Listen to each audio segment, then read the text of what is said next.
మా పల్నాడు జిల్లా ఎస్పీ గారి ఆదేశానుసారం ఈ సత్యంపల్లి టౌన్లోని కొత్తపేట పరిధిలో ముందుగా ఉన్న సమాచారం మేరకే ఆ కార్డన్ సెర్చ్ ఆపరేషన్ సుమారు 110 మంది ఆఫీసర్లు మెండతో ప్రతి ఈ వార్డులు 2 వార్డులు ఉన్నాయి. ఇక్కడ ఈ 2 వార్డుల్లో ఉన్నటువంటి ప్రతి ఇల్లు కూడా సెర్చ్ చేయడం జరిగింది. ఆ సెర్చ్లో భాగంగా సుమారు 81 రికార్డులెస్ 2 వీలర్ వెహికల్స్, అలాగే ఒక కారు, ఒక ఆటో సీజ్ చేయడం జరిగింది.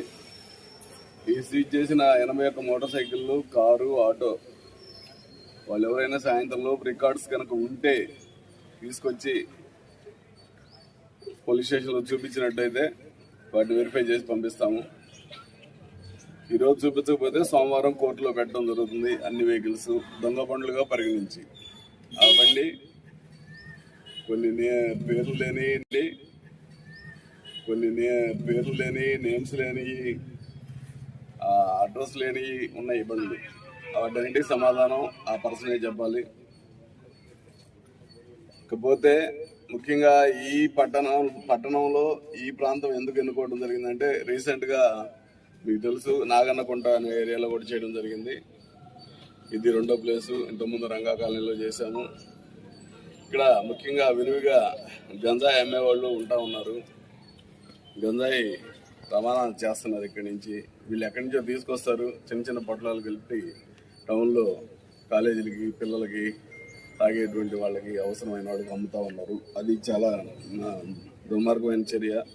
మేము ఇంతగా చెప్తున్నా సరే అది అలాగే చేస్తూ ఉన్నారు. సో ఇది మనం కట్టడి చేయాలి, దాన్ని రూపుమాపాలి అంటే మీ అందరి సహకారం అవసరం. ఇక్కడికి వచ్చిన పబ్లిక్ దాదాపు 150 మంది ఉన్నారు. మీరందరూ ఇది ఈ విధంగా పోలీసు వాళ్ళు మీటింగ్ పెట్టి చెప్పారు, ఇల్లు తనిఖీలు చేస్తున్నారు.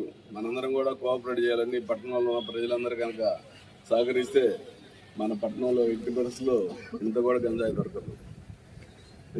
అదేవిధంగా పట్టణంలో అక్కడక్కడ గ్యాంబ్లింగ్లు అవుతున్నాయి. గ్యాంబ్లింగ్లకు సంబంధించి కానీ ఏదైనా ఈ కోళ్ల పందాలు కానీ లేదా ఇతర అసాంఘిక కార్యక్రమాలు ఏమున్నా సరే మీరు మాకు తెలియజేస్తే సీఏ గారికి తెలియజేయండి, పట్టణ పోలీస్ స్టేషన్కి చేయండి. అవి 2 లేకపోతే మీ దగ్గర 112 ఈ నెంబర్కి మీ ఫోన్ నుంచి ఇంట్లో నుంచి డైల్ చేస్తే చాలు. మీరు చెప్పే ప్లేస్కి 10 నిమిషాల్లో పోలీసు వస్తారు.